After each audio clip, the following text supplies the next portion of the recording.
Hi everyone, and welcome to Almost Cancelled. I'm Peter, and that ginger over there is Connor. Hey everyone. And we're going to talk about Supergirl Season 1, Episode 9, the first episode back after Christmas. It's back early, because nothing else is back this week. Don't know why. Connor informed me just before we started recording that they're taking a week off next week, which would raise What's the fucking point? would raise the question, why not just start next week when everything else is? Oh, Paul, I don't know if you heard that, but I've got a new cat, and he's still kind of fighting with the other cats occasionally. It's entertaining. You and your damn cats. I know. But so this episode is called Blood Bonds. Full spoilers as always. There is a description for this on IMDb, but I'm going to stop doing those because it's only like 1 in 3 maybe that I'm getting a description for now, and I don't care enough. New year, new policies. Is that it? Yeah, new year, new policy. That's right. That's right. So it's called Blood Bonds, and this picks up the right after the cliffhanger from last season. Not last season, but the episode before Christmas, and with Non and Supergirl flying towards each other, which leads to them flying into the sky and dodging a plane, and then Hardlick smashing him into the ground. Like a bit of a badass. Looks pretty good. Yeah, the shots varied here to there, but the actual smashing into the ground looks surprisingly decent. So. No. Yeah, fair play. No, I thought this was a fine episode. I thought the cat stuff was a bit weird to me because That it really annoyed me. Because last episode when she made Kara take off her glasses and called her Supergirl, I think at one point you said, "Oh, maybe they're going to do the shapeshifter thing with Jean to throw it off," and I said, "Yeah, maybe," but I kind of poo-pooed it and said it probably wouldn't happen. And the reason why I said that, right, is because to me, in the last episode, there was no going back. I thought it was done. Yeah, I thought it was a done thing. There's no tricking it. But then we go into this episode, and Kara is still trying to convince her she's not. That's what happened. It got into the start, and I was like, "Oh, for fuck's sake, they're doing this route." Yeah. And then for so long, and then Kat was so determined that no, you are fucking Supergirl. I'm gonna go with it. That I was like, oh, please, just let her fucking put it to bed and go, look, I've got fucking proof. Yeah, I thought that's what they did already, but when I thought about it, I'm like, okay, she called her Supergirl and Karen never confirmed. It just cut to, another scene. But it felt like it was a done thing to me. It didn't feel like it was something that was still up in the air. Nah. But hey, whatever. Just feels like that they did that for the mid-season finale, and it's like, oh, look, we got something big and event will happen, and they're like, hang on, we need to stretch this out another 13 episodes. Let's backpedal a bit. Yeah, I think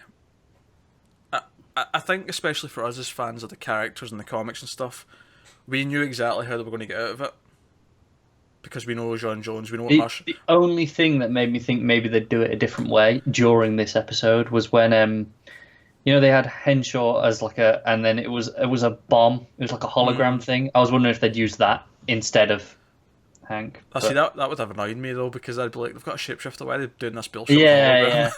I just thought maybe but that was before that. But that he came out to her. That did happen in Lois and Clark.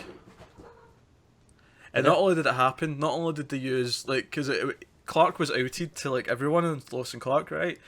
So to the point where he had a press conference where he was going to go up and talk, right? So in front of a crowd full of people. Now, admittedly, it was mid-90s TV budget, so it was 20 people, but it was meant to be the city, right?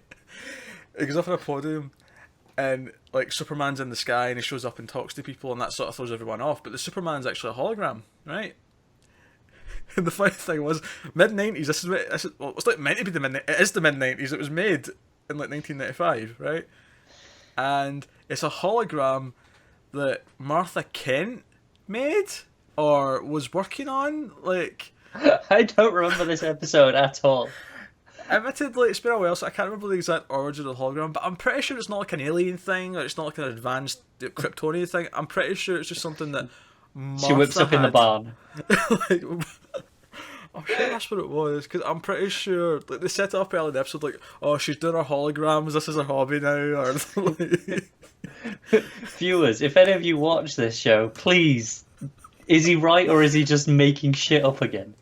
No, the stuff happened. There was definitely a hologram in the crowd, but I can't remember. I'm pretty sure it was Martha Kent's. I'm going to look this up later, actually. I'll come back next week. Next week we're going to talk. Well, not 2 weeks from now. 2 weeks. We're going to talk about this, and we're going to talk about how that happened. Yeah.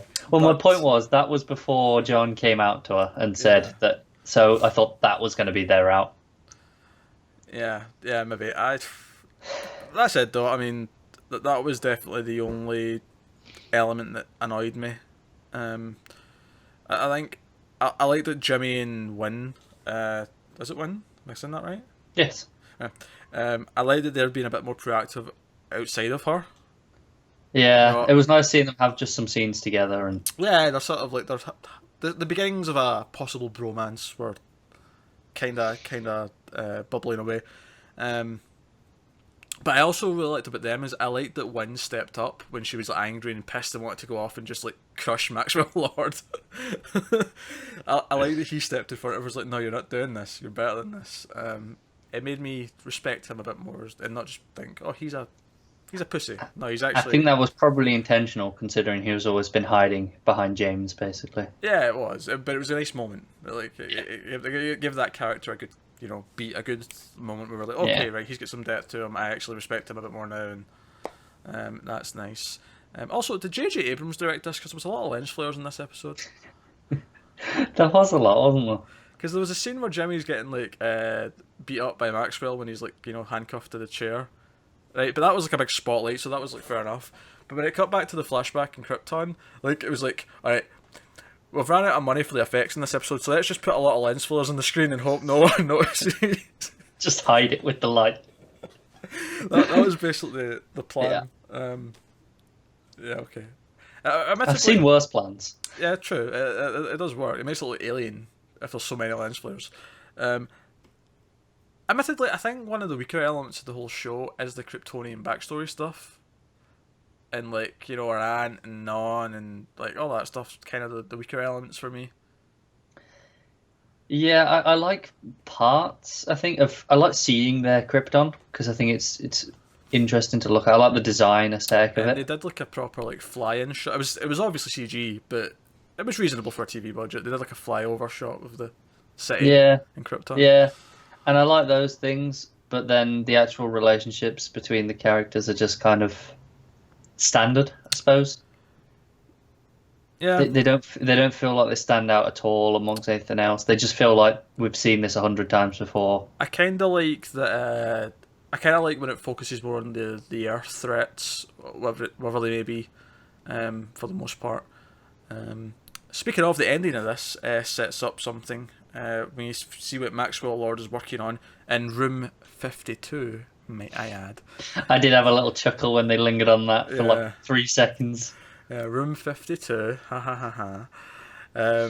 Notice how in the Flash there's also 52 breaches. Arrow has the channel 52 is the news station that they always there watch. you go. Yeah. I'm not watching Gotham to find out, but I bet there's a 52 thing in there. There probably is. That's how many Batman villains are going to be around before Bruce becomes Batman. But no, so they set up at the end. Now, I think I heard they were going to do, and I guess kind of spoilers since this is speculation based on a news story that I might have read, but I don't know for sure.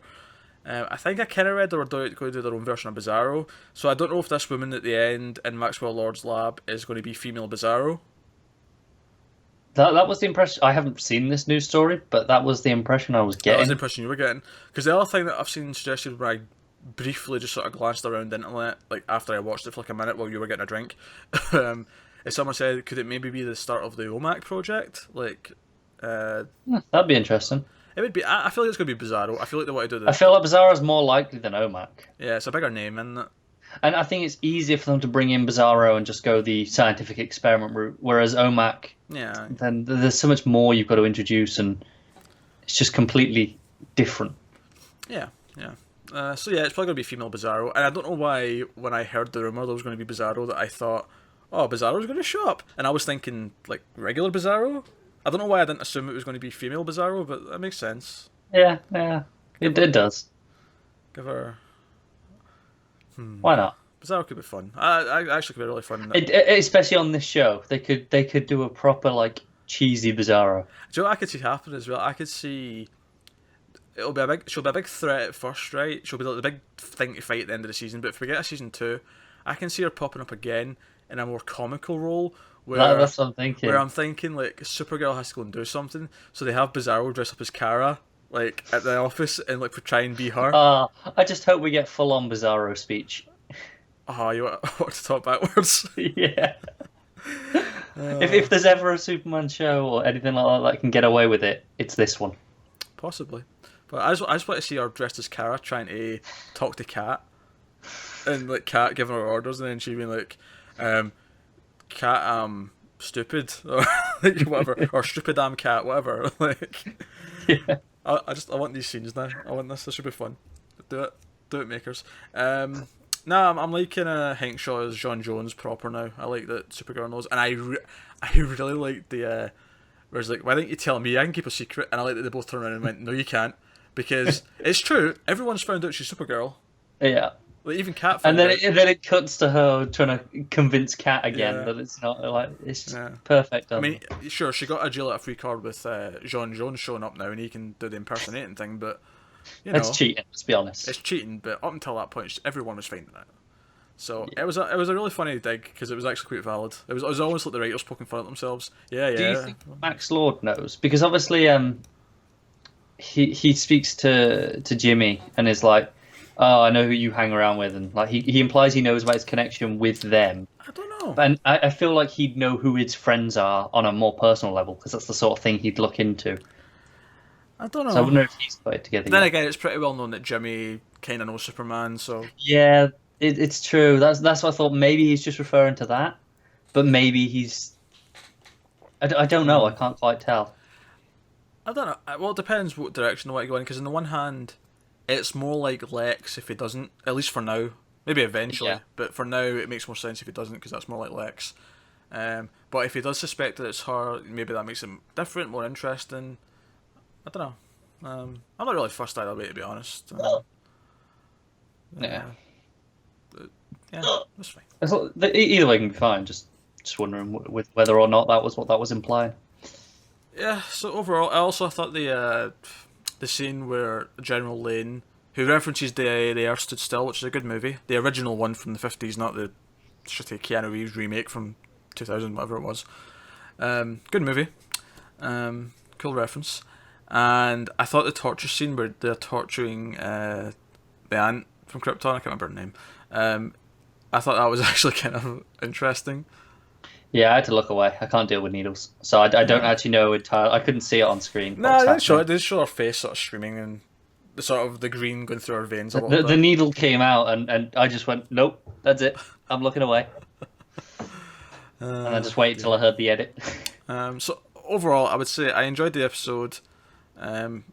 As always, Kara and her friends, and now John Jones I'm really liking, so I'm liking all that stuff. The Kryptonian backstory stuff's the sort of least interesting parts to me, and I did think the cat kind of not knowing properly was a bit weird. It was a disappointing cop out. Yeah, it was a bit of a cop out. And I think, to be fair, we kind of expected a cop out, but the show has surprised us a few times recently, so we're maybe hoping for the higher, taking the higher road. We gave it the benefit of the doubt, but that's okay. That's okay. For the most part, the show has been surprising us, so that's pretty cool. So, like we said, next week is skipping a week for Supergirl, but we'll be back with Supergirl the week after that for episode 10.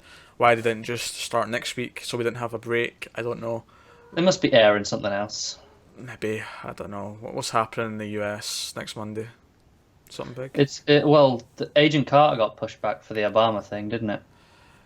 The presidential address, I believe, is the thing. Whatever it was, I just remember everyone saying, thanks, Obama. I just saw all the memes, and everyone was like, finally, it's appropriate. Oh, I saw a really good one. It was a Japanese person, and it was Arigato Obama-san, and I pissed myself laughing. I thought it was hilarious. Yeah, it's probably because of that, isn't it? So, Arigato Obama-san. But yeah, thanks very much. Clearly, both of us aren't Americans, so we don't know. We do have Americans on these reviews, just not the DC ones, because they all don't like DC shows. But we will see you next time. That's been Supergirl season 1, episode 9. Badlands, not Badlands. Badlands. Blood Bonds. Blood Bonds. The episode was called Blood Bonds. I had horrifying flashbacks for a second there. I was like, "Whoa, what's going on?"